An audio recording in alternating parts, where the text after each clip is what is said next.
Continuing on, looking at another example, we're traveling at 35 meters per second. That sounds important. And a distance over time, we know that's a speed. Your reaction time is 2 seconds. Seconds, we know that's a time. Calculate the distance. So d. So we have v, t, and d. What's the relationship there? Well, we know that v equals delta d over delta t, right? Well, this delta here gives us our direction. So that means this v right here is actually velocity.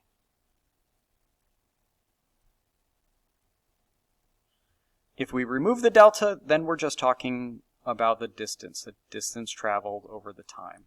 So now that v represents speed. A little confusing there, but hopefully not too bad. So we're dealing with a speed. It doesn't tell us any kind of direction, so velocity equals d over t. And this time we're trying to solve for d. So to isolate d all by itself, you can do one of two things. You can plug in your numbers and then rearrange the equation like math class and move on. But I think one way to do it that will reduce errors to make sure you do it correctly each time is just solve for the variable you're looking for, what the question is asking for, before plugging in any numbers. So that's what I'm going to show you. I'll multiply each side by t. So t goes away, and what I'm left with is d equals tv. Then we can plug in. We know 0.2 is our time. No, we don't want this to happen. Thank you very much. We know 0.2 is our time, and then our speed is 35. Plug in your calculators. Make sure you can do this. The distance traveled is 7 something. We should have units here. Well, how far did we actually travel? So to analyze this, what I will do is just plug in our units from before. So we start off with d equals tv. We know time is measured in seconds, and we're multiplying that by velocity, or speed, excuse me, meters per second. So now we have seconds, it's over 1, it's in the numerator, and seconds in the denominator. When we multiply these two, seconds go away, and what we're left with is just a meter. So this is 7 meters.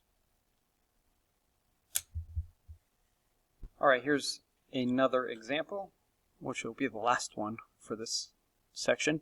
In an automobile collision, it was determined that a car traveled 150 feet before the brakes were applied. If the car had been traveling at the speed limit of 40 miles per hour, which I have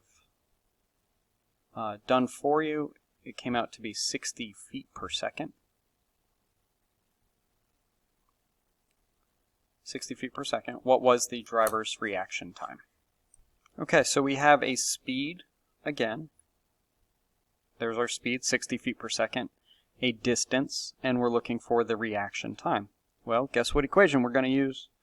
V equals d over t. This time, however, we're trying to solve for d. So, oh no, we're solving for t, sorry. So we're going to get t all by itself. And with t being in the denominator, that doesn't make life real great, but it's nothing we can't handle. So I'm going to multiply each side by t, and I will rewrite. So I have d equals tv, and we want to get t all by itself. So we'll just divide each side by v.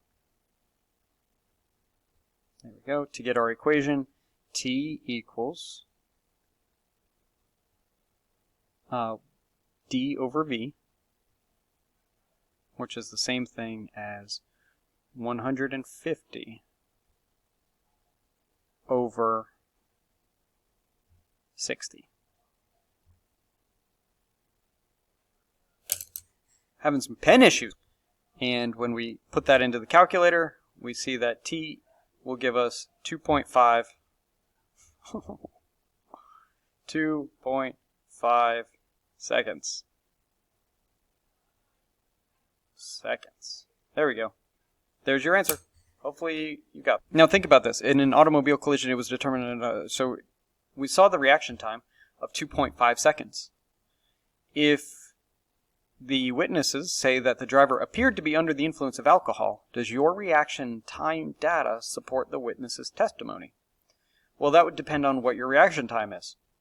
I'm thinking 2.5 seconds is really super slow. And what's alcohol going to do? It's really slow down your reaction time. That's why it's very important not to drink and drive. So with a reaction time of 2.5 seconds, if you're going 30 miles an hour or 40 miles an hour, you're covering a lot of ground, right? Anything can happen in that ground. Kids running out, cars stopping in front of you, anything, animals. So that's the example. All right, on to a better definition of speed and velocity vector scalars. Distance is how far you travel. Distance, direction does not matter. Displacement is a straight line between your ending position and your starting position. With displacement, direction matters.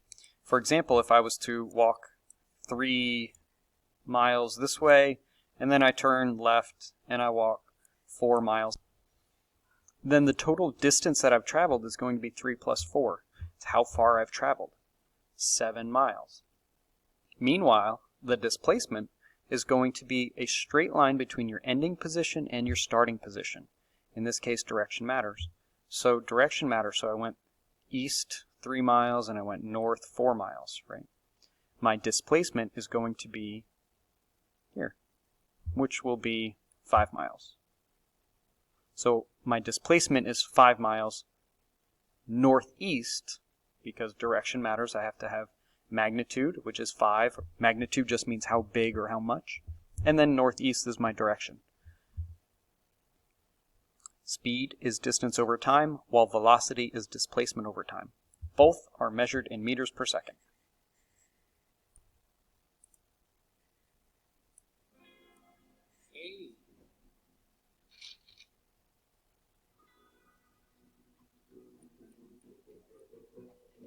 I'm applying for a new film loan. Go by the name of Vector.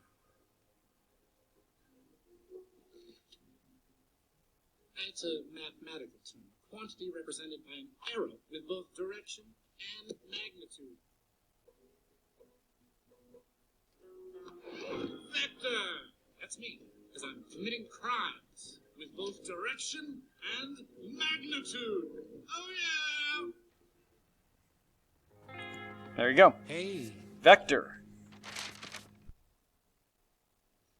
Now for graphs in physics are named dependent variable versus independent variable. For example, these are distance versus time graphs. Distance is our dependent variable, time is our independent variable. Looking at these, we can read all of these to see what's going on. So depending on what your graph said in the lab, for example, if there was a straight line, that means your distance wasn't changing. That means you're not moving. You have the same distance no matter how long time goes on. For this one, it looks like we have started some position away from the sensor and we're moving away. Meanwhile, in C, we're moving away much faster. Our position is changing more as time goes on, or the same amount of time. For this one, we're moving closer to the sensor. So we're going apparently backwards. And then for D, our position is changing increasingly rapidly as we move on.